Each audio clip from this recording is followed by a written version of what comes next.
Namaste, yogis. Welcome to Meet a Yogi. Tonight we have a special guest, which is Kara Thorsen. Welcome, Kara. Thank you. Hi. It's nice to have you back. Thank you. It's always a pleasure to be here. Kara Thorsen is the founder of Yoga Équanimité in Montreal, Canada, and her tagline is Meet the Resistance.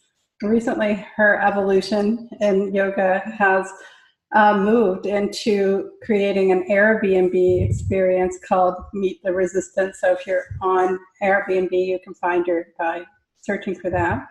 I also just want to let you know who I am. I'm SUZANNE, and I'm the founder of SADHANA. We have a YouTube channel as well as a Facebook group that I invite you to join if you're finding us on YouTube or Facebook through a video that's playing. The links are above or below, both to myself and to Kara's staff. And I am a coach that helps yoga teachers to figure out how to make a living at yoga. So if you're interested in that, look at the links and take a look at my bio and you let me know if I can help you. So thank you for coming and listening to the video, and welcome, Kara. Thank you. Welcome, SUZANNE. So you said that you are evolving in the direction. Thank you. Yeah, it was an interesting topic that we chose for tonight, huh? Because everything's always going, right? And but yeah, the Airbnb experience has kind of become my new evolution. There's a couple of things in the practice, but that has been one of the things that's become the evolution, because now it's a really concise practice for 3.5 hours where we'll have 4 people maximum, and they come in with something specific they want to work on, but the whole outcome should be transformation or moving towards that transformation. So I always say, consider me your catalyst for transformation in those 3.5 hours. So last time that you were here, we talked about transformation, and you were just talking about how you kind of put people into this crucible in your Airbnb experience. And I want to know how you see evolution as being different from transformation. And oh, that's a really good question. There she goes. Well, transformation could be a physical process, could be a mental process, an emotional process. Evolution, well, in the sense that so many people want someone to change. Oh, they have to change, or they have to do this, or they have to do that. And it's like, you know what? Nobody really has to do anything. A psychopath doesn't have to not be a psychopath. It's better if they're not. But it would be nice if we could evolve. So change always gives this perspective that something is wrong with someone and they have to do something differently, or they have to be someone else, or they have to please us more. Whereas evolution is like, okay, we're just becoming more in tune with what's happening around us and becoming more participatory to what's happening around us and riding that wave. Thomas Jefferson, just let me get in there. Thomas Jefferson, he has that quote in DC that as a lawyer, he didn't believe that laws should be changed, but that they should be adapted to the present day circumstances. And I think that that's what evolution is, making sure that we're constantly adapting to the present day circumstances, and even for the future of those present day circumstances. Can you hear me? Yes. Now. Yeah. So I turned my microphone around. I wasn't quite sure because it's a little dicey sometimes. So the sort of what I hear is that with transformation, there's this element of conflict. And that evolution is more, it's more adapting to what's going on. Well, I would say evolution would be the product or the byproduct of our transformation. Whether we're transforming or not, like transformation, one that people constantly pick is the butterfly, right? Because it goes in a caterpillar, it goes through this, it comes out, and it's completely transformed. So there's a big identifiable transformation there. But then it evolves as a butterfly in what it does. Lobsters, same thing. The hardest part for them in growing is getting rid of that hard shell, that exoskeleton, and then coming into the next one, growing that hard shell, and then losing that again and growing bigger. And it's an obvious transformation.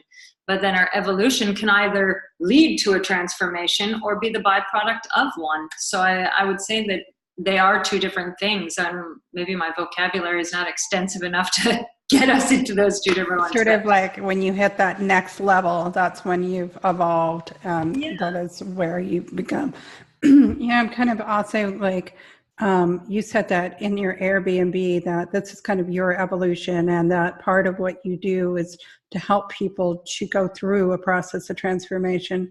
Can you talk a little bit about how you use, because I know that you are an Iyengar yogi, you do, a very physical practice, you teach a physical style of yoga. How do you help people how do you become that catalyst for transformation for people? Well, because I can be that confrontation in the room that they don't have to bring home with them. So no matter how confronted they can get in the room with whatever is being asked of them, and I'm not menacing, that's not what I'm saying, but I can be that obstacle, because there's a distance between us to a certain degree, right? And my whole concept with doing this Airbnb is that I know I'm not a voice that I can teach in big classes, and it's been fine. I've had 30 maximum people, and it's been great in workshops, but I'm not one of those who seeks to be in a room, a teacher of 300 people or 400 people or even 100 people. That's not my goal. My goal is really intimacy, getting people into it. And if we have a lot of people around, it's really hard to get into that. And so when Airbnb started offering these experiences, I was like, oh my God, this is exactly what I want, because that's where I'm strong. Where I'm strong is really getting people into the guts. All the things that you want to avoid, or in our day-to-day life we want to avoid or move away from or pretend don't exist. Somehow my gift is to get you in there, and it's not so bad once you're in there. We can laugh about it, we can cry, you can throw a brick at me, it doesn't really matter, but let's get in there. Let's stop avoiding it here. Let's use this space as your safety space. Yeah, that's what I was thinking as you had just said what I was going to say, which is that you really have this ability to create a safe space where people can push themselves, find their boundaries, and you can work as a person who can help them to find those edges, those places where the work needs to happen. For sure. Yeah, it's delicate because, you always have to censor, okay, at what point do I need to be that confronter, and I need to aggress them just a little bit more to get to the root of the problem? Or when do I need to back away in order to let them absorb what they've already got in order to get to the root of the problem? So it's a real delicate balance when you're dealing with people's psyches and that whole presentable self, and when everything starts falling apart or starts building back up. I've heard some yoga teachers who go into this realm have a real concern about how do they deal with the fact that they aren't licensed for therapeutic work. And sometimes I see concerns that, somebody could have some kind of mental health issue or something. And so, how do you cope with this issue of scope of practice?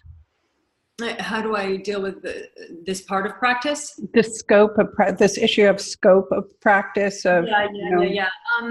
I really don't shy away from that. No, I'm not a psychologist or a psychoanalyst or anything like that, but my practice has brought me to a point where I can read the mind through the body. I see what's happening, and so I just have to use those skills that I have in dealing with people. I mean, for me, that's been more of the psychology of everything has been really my incentive of everything, because whenever I did anything, no matter what it was, younger or not, it was always to get into those cracks and crevices in my head. If I was going to be doing drugs, it wasn't to get happy, it was to figure this out. And so for me, I've never shied away from that, and somehow that's the kind of people that come. So how do I deal with that scope? I deal with it delicately, but I do deal with it. don't shy away from that. And if I saw that I was pushing boundaries too far, I would say maybe you need this kind of help or that kind of help. And I would like to work with more psychologists and psychiatrists and psychoanalysts so that I could have referrals on that end to bring people to. But yeah, I don't shy away from it. I don't shy away from it. As a business coach, I'm interested in the fact that you've created this business of, you sort of, you know, like you have your tagline, meet the resistance, and that's your Airbnb experience. It's obviously not like, hey, I want to go to this yoga studio and have margaritas at 4:00 and, you know, like, you know, like, so who's looking on Airbnb for like, I want a vacation where I'm just pushed to my limits. So I think it's fascinating from a business perspective that you've recognized this strength and feel confident, because it doesn't seem like an easy thing to sell. It's not an easy thing to sell. It absolutely isn't. And yet, you know, you see all of these books out there, Eckhart Tolle and all these people that are hugely famous off transformation and blah, blah, blah, but they're selling it with flowers. And meeting the resistance, you know, it may sound confronting and that's it. You know, I want people, it's like art, you know, art is kind of that, anyone who's comfortable or too comfortable should get a bit of disease from seeing something. And anybody who isn't that comfortable should get a sense of comfort from art. And so when art is done well, it should be both menacing and comforting at the same time. And I think that yoga is that as well. It's keeping our senses alive, because we need to meet that edge of discomfort. Because what is it that we're uncomfortable with? Is it something physical? Is it something mental? Is it something emotional? And if it's any one of those, then it means that we can meet it and possibly move on from it. How do you create that through yoga asana? Is it just taking people into very difficult postures? I mean, I know that you can do some really difficult things. It's not, you know, trying to just push people to do something that they haven't tried before, or what are some of the tools that you use to do that? It really depends. It really depends, because before they come, they'll sign up for the experience, and then I send them a questionnaire of things that I want to know, but also cases that I've worked on. So then they'll see the cases that I've been involved in. So it really depends on what's happening. I had someone come in with shoulder issues, so we worked a lot with the trunk and working through the shoulder issues. I had someone come in with a hamstring issue, so we worked a lot with bone casting to let the hamstrings find their way again. I had 2 couples come in this past weekend, and I thought, okay, I'm going to get them hands-on doing traction work, so that they had a whole different way to communicate with one another. Because very often couples get stuck in a routine, and they get stuck in watching one another's as their couple, as their partner, rather than as a human being that's storing experiences. And so now during that experience, they had a whole different connection with their person's body. And it was enormously successful. So it really depends what people are coming in with. You know, what's happening is that you're recognizing where this is showing up in their physicality, and then you're helping them to address their own, you know, where this is happening in their body, whether it's, you know, or to find a way to express this physically so that they're working with it in their bodies and not so much in your head. Because I think that you get in these places where you're stuck, you know, you have this, you've just been circling round and round and round, and then you're not, you just go through those same 10 ideas, you know, and then none of them takes you anywhere. And so I think to break out of it, it's to tap into that thing that you're avoiding in your body, or that's showing up in your body. Yeah. And sometimes we need intervention. You know, sometimes we need someone to go in there and flip it all out, you know, and put it all out there, so that we have to look at it and we're like, oh my God, no. But sometimes we just need to be by ourselves and in that practice and reflect, you know. So it depends. It's not just about, I mean, when you think about it, every posture is just Tadasana, and it's a more diverse or complicated form of it. And so all postures are complicated, because if you stand in Tadasana for 5 minutes, you're going to reach places in there that you hadn't even considered or questioned before. So they're all complicated. It's not a question of advanced poses. It's just a question of doing something correctly and calling on yourself, rising to the occasion. Absolutely. Yeah, that is, I think that there's ways to challenge people without necessarily challenging them to go to extremes physically, or there's different kinds of extreme physicality. Like you were saying, like a long sustain can be something that has a real like challenging nature to it, because there's almost more of a mental aspect to that than just to do something that's more physically challenging. Yeah, I mean, it's easy when everything's going well to be in our practice, but where are you when everything's going to shit and you're really falling apart and you need something? I mean, where are you in your practice then? Is that the thing that you put aside, or is that the thing that you move into the back corner? And there's been many times where my practice had to be that alarm, that assault to me, that, okay, all right, here I am again. Here I am again. Okay. But it's always given me that space to fall apart. And then, okay, now we're done. Let's pull on your boots. Okay, now it's time to get back up. You had your moment to fall apart. So it's that safety net for me, as well as it is that catalyst to get up and move on.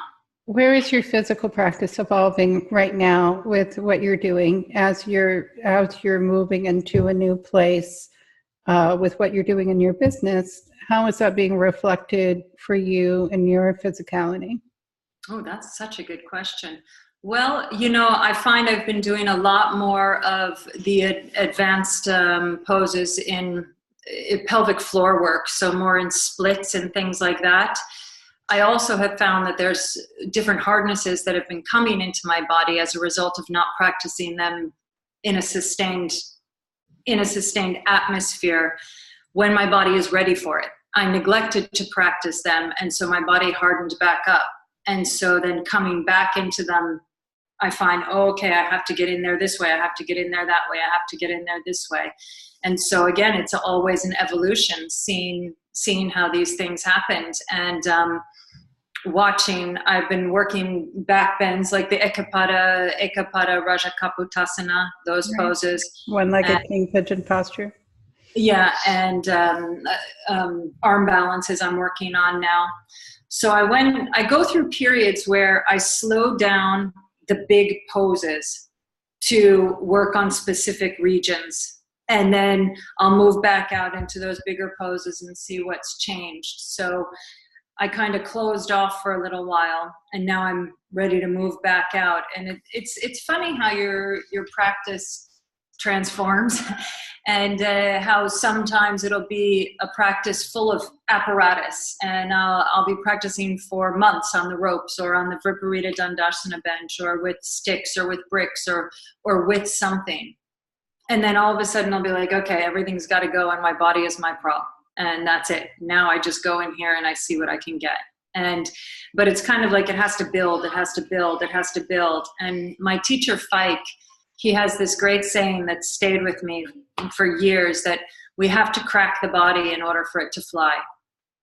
And so, you have to crack it, and then you go and you reach this level and you're like, whoa, I'm doing things I'd never done before or never thought possible. But then it plateaus again. And it's because it needs another crack. It needs to evolve. It needs to transform. And just like we can't do the same thing all the time and get a different result. We have to move on. And the more we've prepared our body to move on, the more that's where the advanced poses come from.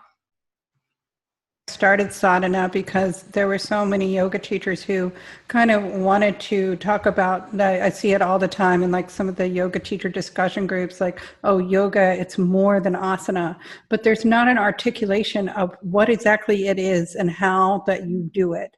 And I felt like, you know, people who are doing an advanced practice, you know, I think that there's this idea that your advanced practice looks like, you know, doing the splits or doing the handstand, which is a part of it, that you can have Absolutely. that, but also can look like, you know, standing in Urdhva Dhanurasana for, no, that one's not Urdhva Urdhva Hastasana for, you know, 5 minutes. Yeah. And, you know, that can be a super interesting pose. And so I think that there's been a difficulty in articulating what exactly is an advanced practice. And it was part of the reason I wanted to give a voice to teachers who have been studying for such a long time and say, yes, it does look like I'm doing these difficult postures sometimes, and sometimes it looks like an easy posture that's sustained for a long time, or sometimes it just looks like laying on the floor. But all of that is about this internal work that is really the path of yoga, and somehow to try to get people to start to articulate more or to share ideas about it. Like, I think one of the things I see with you is not just that your path is evolving in your own practice, but evolving in how you are supporting other people. Now you're doing something different, where instead of just a group class or a workshop, now you're actually having this intense one-on-one or small group experience with people through Airbnb who travel to stay with you, and give them something that is, you know, totally different from what you hear, you know, a private practice or a group class or workshop. You know, it's not, you've invented something new. Yeah. That's an interesting point that you say. They don't stay with me, they just come for the experience, but they do travel to have the experience, which is my goal. Long term, I would like people to be traveling into Montreal specifically for this experience. Right now, we're just getting underway. But it's interesting what you were saying. Shoot, the sustained practice. I lost my train of thought. I'm sorry, I lost my train of thought with that. We were talking about how when you've had a practice for a long time, right, there's this difficulty in articulating what is an advanced practice when it no longer means, if it doesn't mean doing difficult postures. You know, what is it that the people who've been studying for 20 years are actually doing? Yeah, so that's an interesting question, and I've spoken on that with the Yoga Sutras, because Patanjali has 3 different levels of practitioners. So essentially it's the beginner, the medium, and the keen practitioner, right? But what makes me a keen practitioner versus the people that have been steadfast for 6 years or 10 years in this room with me?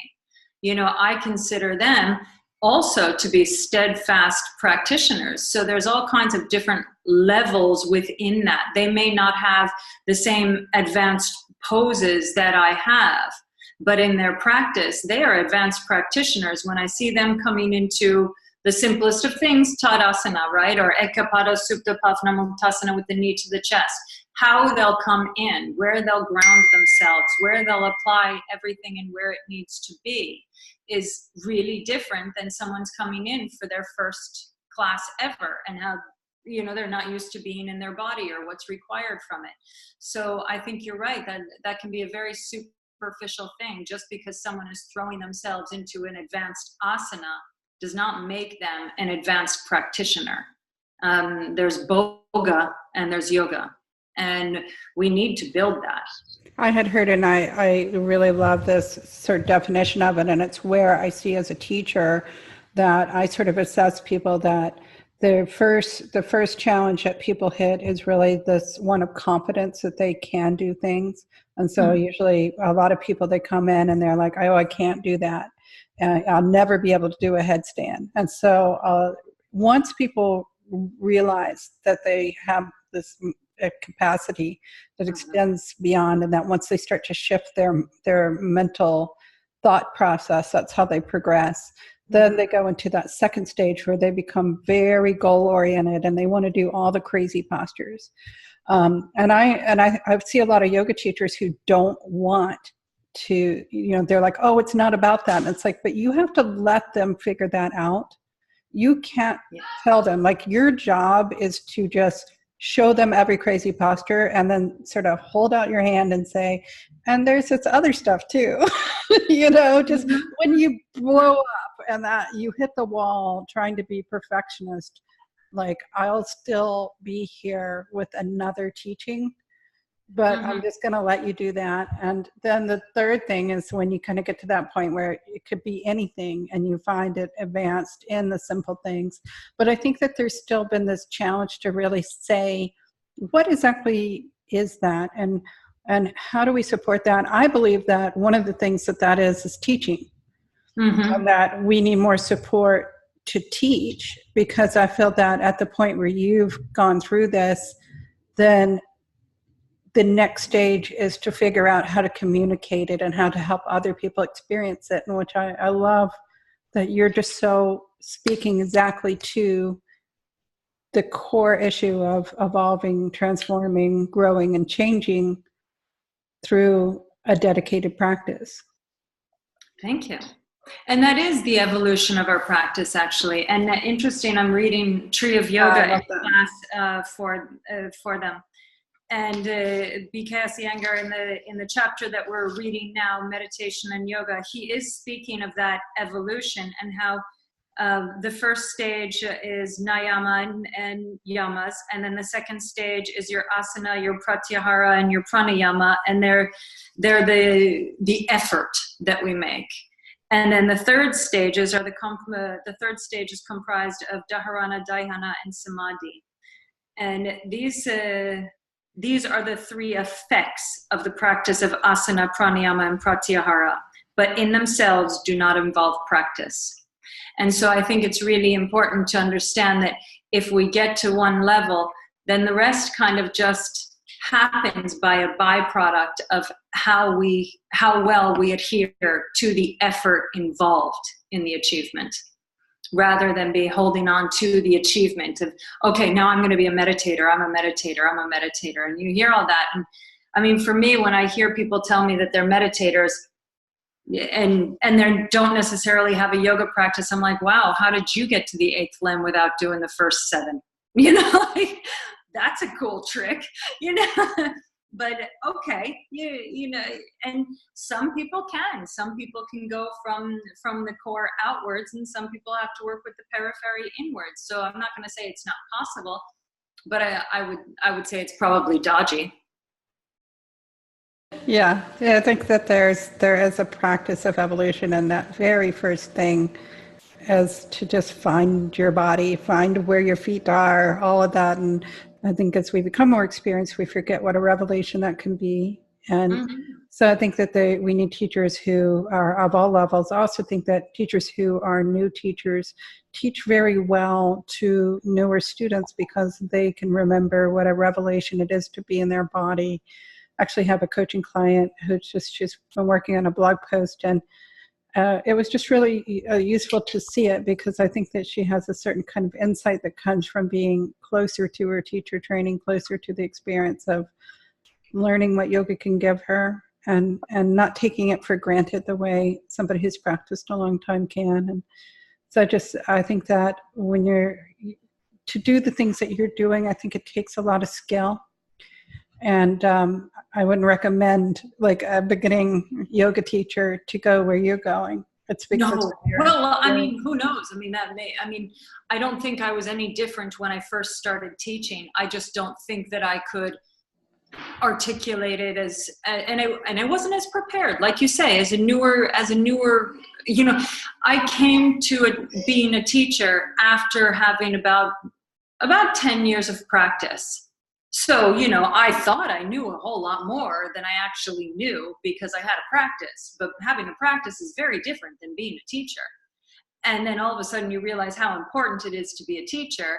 And then you realize how important it is to actually have your practice in order to be a teacher. But, backtracking, that was the hardest thing for me when I first started teaching, was to slow it down and actually be at a beginner level again. and or beginner level of practitioners. We're all beginners, right? So I understand what you're saying, and yeah, you're right. People coming out of the teacher trainings, it's probably very good in many ways to be close to people. And then I think it's all really personal. I mean, this is who I am. I can't offer something different than who I am, whether people want it or not. You know now, because of your practice, who you are in a way that you didn't when you started teaching, and so you can hold that space for people in a way because of your eternal strength. Mm.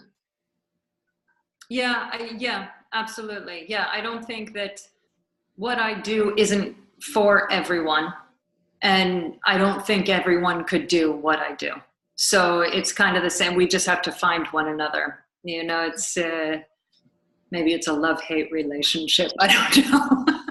Well, I want to wind it up, and I just want to let people know that they can find you through Airbnb. And so you just tell a little bit about how people can find you, and then also how they can find you on the web. Oh, okay. Well, our website is yogaequanimity.com, and the Airbnb experience is hooked up on there. So you can find it through there. We're on Facebook. We're on Instagram. Facebook is also Yoga Equanimity, and Instagram is also Yoga Equanimity. So you can find us on there. And the Airbnb experience you can either find through the website, or you can find it through Airbnb's website right now. The experiences are a newer department of Airbnb, so they're working on some quirks. It's really exploded, and there's a lot of interest in it. So there's a lot of them out there, but they're working with the tiny things that they'll have to fix in order to have it run a little bit smoothly. So if you find that you're confused, you just email, and I can help you out through that. You are in Montreal, Canada. You speak French there. It is Yoga Équanimité, IE at the end, and not Y. Oh, good. Yes. Good call. Yeah. Well, thank you so much, Karen. It's nice having you again. Thank you.